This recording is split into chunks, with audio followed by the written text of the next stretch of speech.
This is our flame atomic absorption experiment. This is the instrument we use for that. Here's the halocathode lamp which provides the specific wavelength needed, and this is the flame burner head, and here you can see the aspiration tube where we introduce the sample. Here in this experiment we are quantifying calcium and sodium levels in two carbonated beverages, Coke and Pepsi. This has been done using atomic absorption and atomic emission. Quantifying calcium levels being done through atomic absorption. Here we tried three different methods to quantify calcium in Coke: calibration, standard addition, and the releasing agent. And then for the sodium quantification, we use atomic emission with spike addition. Let's start with the wet lab part of the experiment. FAAS is a relatively fast technique, therefore we need to have all the solutions made before we start the instrument. The first part of the experiment is focused on calibration method. Now, how we do the calibration standards? First, you need to prepare a stock solution of 50 ppm from given calcium solution. Once you have your stock solution prepared, now you need to prepare 4 calibration standards. Now by adding 1 ml, 2 ml, 3 ml, 4 ml to each of these flasks and dilute it up to the volume 25 ml with 0.1 nitric acid will give us set of calibration range which will be from 1 ppm to 8 ppm. You can use C1, V1, C2, V2, calculate the corresponding concentration. Then we also be doing standard addition method. Standard addition method is important when you have matrix effect. So if your matrix is also contributing to the signals of your instrument, then having the standard addition method will help to overcome that problem. So this is how you do the standard addition. First you add 5 ml of your diluted Coke sample to all of the flasks. Then you'll be adding calcium standard in different concentrations. Basically you will have the same stock solution and adding different volumes to each of these flasks. Once you're done with that step, then you can dilute it up to the mark with 0.1 nitric acid. This way you'll have set of solutions with your unknown and the standard in different concentrations and diluted up to 25 ml. Then these are ready for measurements. Once you have the measurements, you can plot the standard addition curve where you plot the analytical signal versus the concentration of added analytes.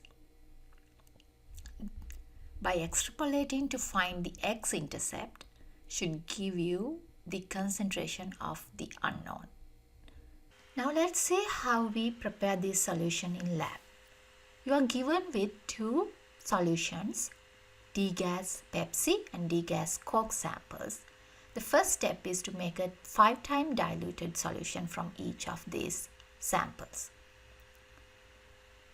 This part shows how we do the standard addition preparation. First, you take your unknown sample and add 5 ml of unknown to a 25 ml volumetric flask, and then you add the corresponding milliliters from the calcium stock solution.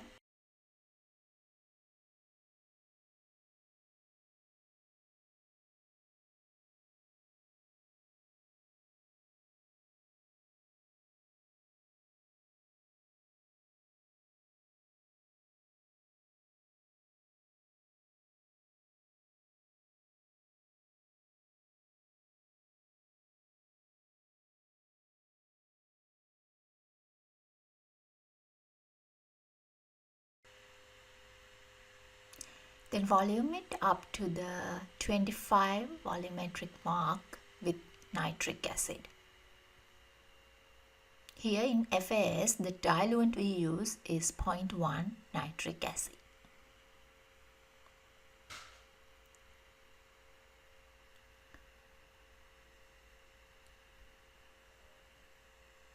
Now we are ready to run the experiment. First, you need to open the software and save a new worksheet for the measurements.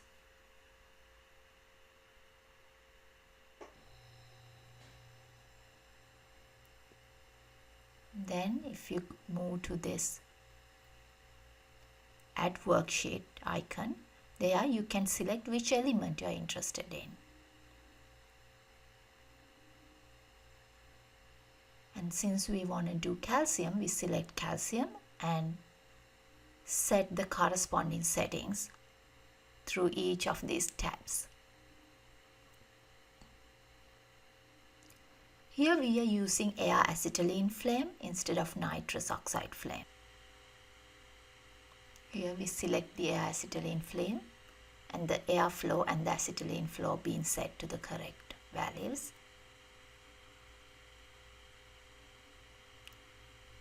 And in this experiment, you can tell the instrument to run desired number of replicates. So here we select it to be 3. Now the wavelength is important.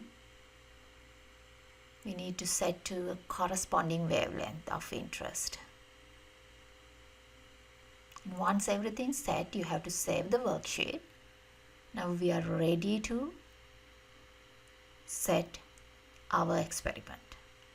Here in this label tab, you can fill it out with all the solution that you have to run for this particular part of the experiment.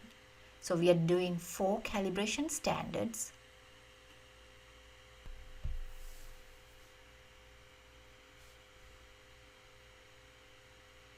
And our unknown sample, the unknown sample with added releasing agent. Now this is the time to think why we want the releasing agent. Remember, I was talking about the matrix effect. Releasing agent is another way to overcome this matrix effect. If you know the specific matrix that's bothering the signals.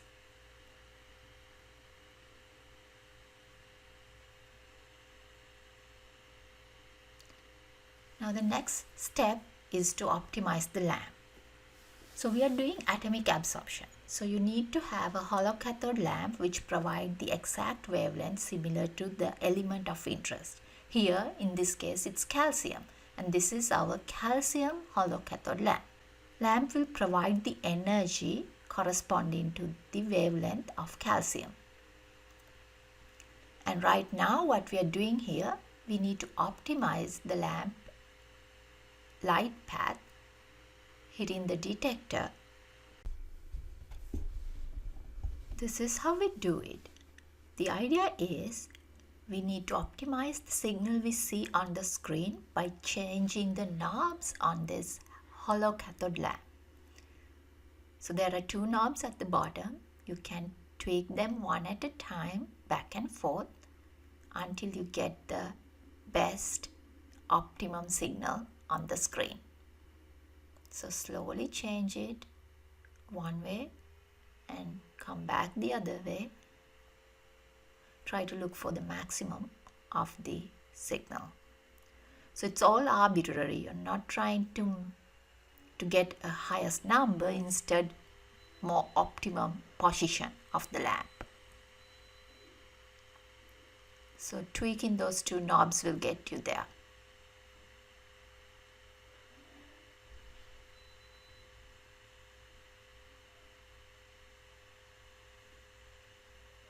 So you may need to go back and forth few iterations until you hit the optimum. Once it's not changing, you know it's at its optimum position, and then you're ready to continue the measurements. Now the next step is to align the light path of the hollow cathode lamp with the burner head. So right now here we see the burner head, and that's how the light path of the lamp coming out should align on the burner head. Why? Because that's where the detector is. So our light path is hitting the detector through the burner head. Now when you introduce your sample through the aspiration, that's where the flame happens.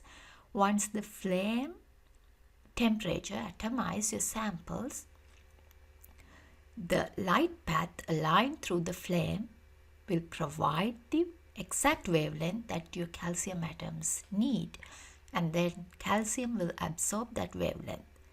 And if the detector has measured the initial wavelength or the initial energy of the lamp, and then after the flame being introduced, if it measures the final energy, that way you know how much energy being lost, and that energy is proportional to the amount of energy absorbed by the calcium, which is also proportional to the concentration of the calcium. And that's how the atomic absorption measurements will work in this instrument. Now the alignments are done. So next step is to ignite the flame. As you can see, there's an ignition button, and when you click, there's the flame. Isn't that cool? Let's see one more time. You press and hold, and you have the flame. Now we need to set the instrument 0. This is done by aspirating the blank. As you can see, you put your aspiration tube in the beaker full of nitric acid, and you click the instrument signal, and once the signal is optimized to be close to 0, you hit instrument 0. This way the instrument is calibrated with your blank. Next, we verify the instrument condition by using a test solution. So we are running the given 5 ppm calcium solution to make sure instrument is at the right range. And there's a given range for each concentration, and we check our measurements to the given range of the absorbance value for that particular concentration and verify the instrument condition. Now we are ready for our measurements. We have to have all the solutions prepared and ready to go. We can click on Start button on the software, and then it will prompt through several pop-up windows, and we follow the directions. And it will ask you to introduce the instrument 0. At this point, you just need to aspirate your blank and click OK. This way, instrument knows which value to use as the instrument 0. And once that step's done, it will ask you to give the first calibration standard. And you just basically aspirate and click OK. And the instrument will start taking measurements. Right now, this is the pre-read delay, and then after that you can see we are getting the measurements done. Here we are measuring triplicates of each sample, and once the first sample is done, it will ask you to give the next sample. Basically, you have to introduce each sample as it prompts you through. At the end, you'll get a report with all the values you measured.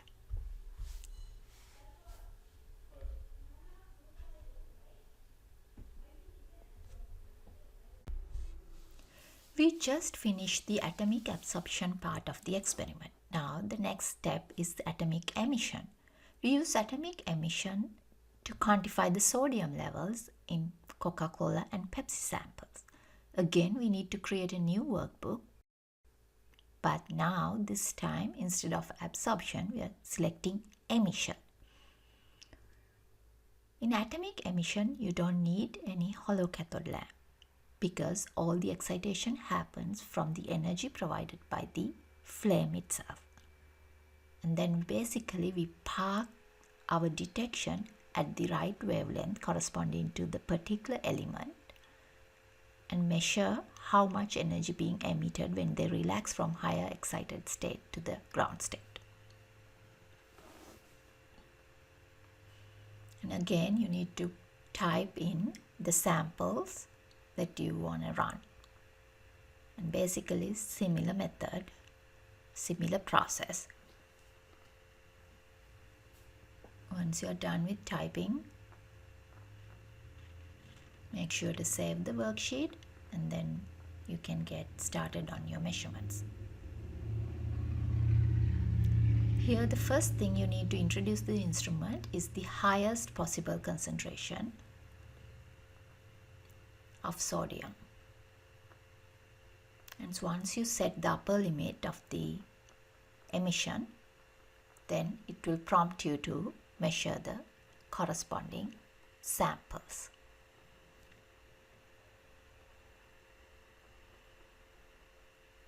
And each measurement was taken 5 times.